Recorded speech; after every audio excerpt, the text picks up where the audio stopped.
మనం ఏది చేస్తే అది తిరిగి వస్తుందని పెద్దలు అంటుంటారు. మంచి చేస్తే మంచి, చెడు చేస్తే చెడు. కర్మ ఫలితాన్ని అనుభవించక తప్పదు. ఈ కర్మ సిద్ధాంతం కేవలం మనుషులకే కాదు, దేవులకు కూడా వర్తిస్తుందని శ్రీకృష్ణుడు భగవద్గీతలో చెప్పారు. ఇప్పుడు పవన్ కళ్యాణ్ విషయంలో కూడా ఈ కర్మ సిద్ధాంతం చాలా బలంగా పనిచేసింది. అందుకే ఆయన చిన్న కుమారుడు సింగపూర్లో జరిగిన భారీ అగ్ని ప్రమాదం నుండి బయటపడ్డారు. మార్క్ శంకర్ పక్కనే కూర్చున్న అమ్మాయి మంటలో చాలా వరకు కాలిపోయింది. అక్కడే దురదృష్టం కొద్ది చనిపోయింది ఆ చిన్నారి. అలాంటి పరిస్థితుల్లో కూడా ఆమె పక్కన కూర్చున్న మార్క్ శంకర్ కి చిన్న చిన్న గాయాలతో బయటపడడం అంటే అద్భుతం కాక మరేంటిది. పవన్ కళ్యాణ్ చేసిన పుణ్యకారణాలే ఈ రోజు బిడ్డ ప్రాణాలు కాపాడింది అనడానికి ఇంతకంటే మరో ఉదాహరణ ఉంటుందా? పవన్ కళ్యాణ్ ఇదివరకే ఎన్నో దాన ధర్మాలు చేశారు.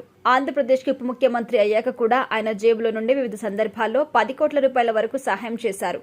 కొడుకు అగ్ని ప్రమాదానికి గురైన రోజున పవన్ కళ్యాణ్ మన్యం జిల్లా పర్యటనలో ఉన్నారు.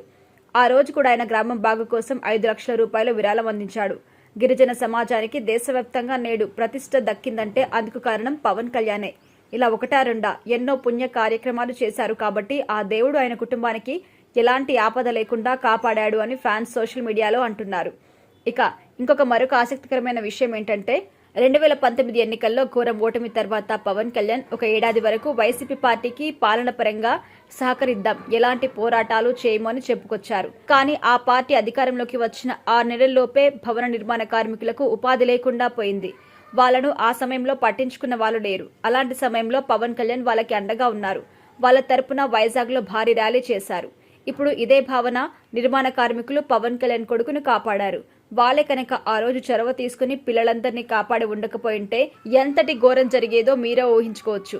ఇకపోతే మార్క్ శంకర్ ఆరోగ్యం ప్రస్తుతం నార్మల్ గా ఉంది. నిన్న ఆయనకి సంబంధించి లేటెస్ట్ ఫోటో ఒకటి సోషల్ మీడియాలో లీక్ అయి వైరల్ అయింది. మరో 2 రోజుల పాటు ఆయన డాక్టర్ల పర్యవేక్షణలోనే ఉండాల్సి ఉందట.